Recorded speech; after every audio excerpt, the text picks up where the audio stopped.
قال الله عز وجل في كلامه المجيد فأعوذ بالله من الشيطان الرجيم بسم الله الرحمن الرحيم وكنتم على شفا حفرة من النار صدق الله العظيم۔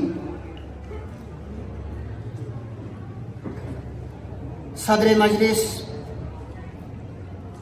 محترم پیر صاحب اور دیگر صدور صاحبان، وقف یونٹ کشتواڑ کے چیئرمین جناب فردوس احمد بھوانی صاحب، اسلامیہ فریدیہ سکول کے پرنسپل محترم محبوب احمد قاضی صاحب، اور اسٹیج پر رونق افروز دیگر شخصیات، پیارے بچوں اور بچیوں، السلام علیکم ورحمۃ اللہ وبرکاتہ۔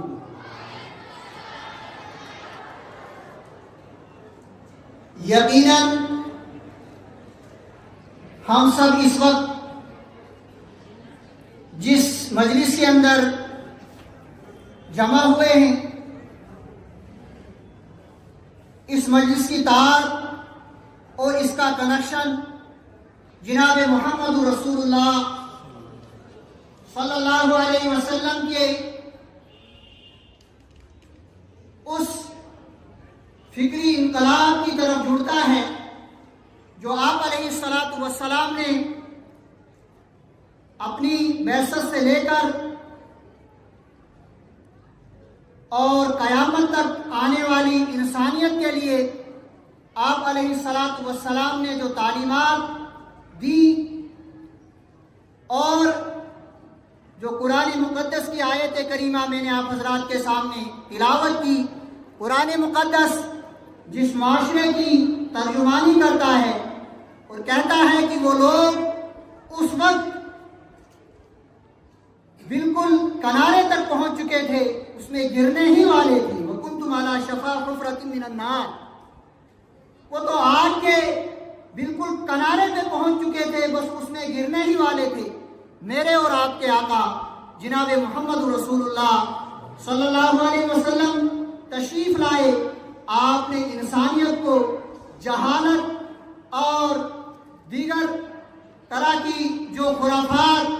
اور اس معاشرے کی جو خرابیاں تھی ان سے نکال کر یہ پیغام دیا کہ اللہ ایک ہے، اور دنیا کو یہ بتایا کہ انسانیت کیا چیز ہے،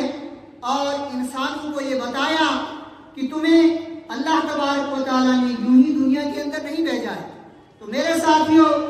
یہ سوچ، یہ فکر اس وقت سے لے کر منتقل ہوتی رہی، صحابہ کرام رضوان اللہ تعالیٰ علیہم اجمعین، تابعین، تبع تابعین، بزرگان دین، اور ہمارے اس علاقے کی مایہ ناز ہستی جن کا نام نامی اسم گرامی حضرت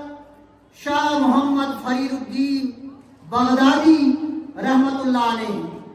انہوں نے اس فکر کو ہم تک پہنچایا، اور حضرت شاہ صاحب بغداد کے رہنے والے تھے جو اس وقت خلافت عثمانیہ کا دارالخلافہ۔ ظاہر سی بات ہے، کوئی آدمی آسانی سے اپنی زندگی کی آسائش اور ضروریات زندگی کی ہر سہولت جہاں پر میسر ہو اس کو چھوڑنے کے لیے تیار نہیں ہو سکتا، لیکن قربان جائیں اولیاء اعظام کے قربانیوں پر کہ انہوں نے ان ساری چیزوں کو بالائے طاق رکھ کر، ان ساری سہولیات کو چھوڑ کر، اور اسی بغداد شہر کے اندر جامعہ نظامیہ قائم ہے، ان ساری چیزوں کو چھوڑ کر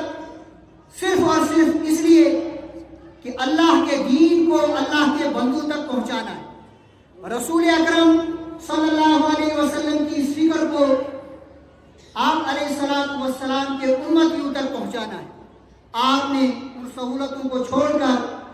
اور اپنا گھر بار چھوڑ کر اپنے رشتہ دار، اپنے عزیز و اقربا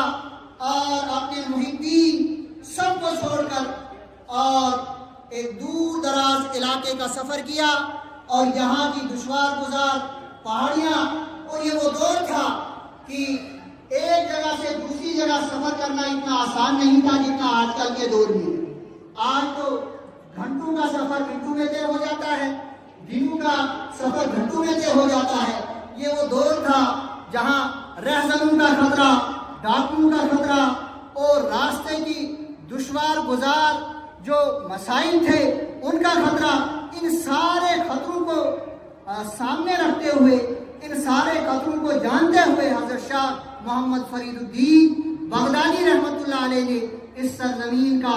سفر کیا، اور آج انہی کی دین ہے کہ اس وادی کے اندر، اس علاقے کے اندر اسلام کا بول بالا ہے۔ اور یہ ادارے یہ ہمیں یہی سبق دیتے ہیں کہ ہم نے اس تہذیب کو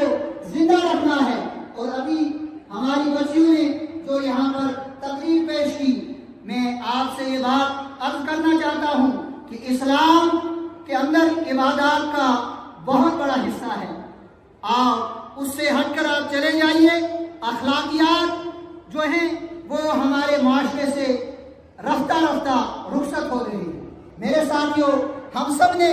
ان باتوں کی طرف توجہ دینی ہے، اپنے بچوں کو، اپنے معاشرے کو یہ سمجھانا ہے کہ رسول اکرم صلی اللہ علیہ وسلم کے جو اخلاق تھے، آپ کے جو کردار تھے، آپ کے جو معاملات تھے، وہ ہمارے معاشرے کے اندر کیسے آ جائیں جب وہ کردار، وہ اخلاق، وہ معاملات ہمارے معاشرے کا حصہ بنیں گے تو ظاہر سی بات ہے ہمارے معاشرے کے اندر وہ تبدیلی، وہ چینجنگ رونما ہوگی جو رسول رحمت صلی اللہ علیہ وسلم کی فطری سوچ اور انقلاب کا ایک حصہ ہے۔ میں انہی الفاظ سے رخصت ہوا چاہتا ہوں۔ السلام علیکم ورحمۃ اللہ وبرکاتہ۔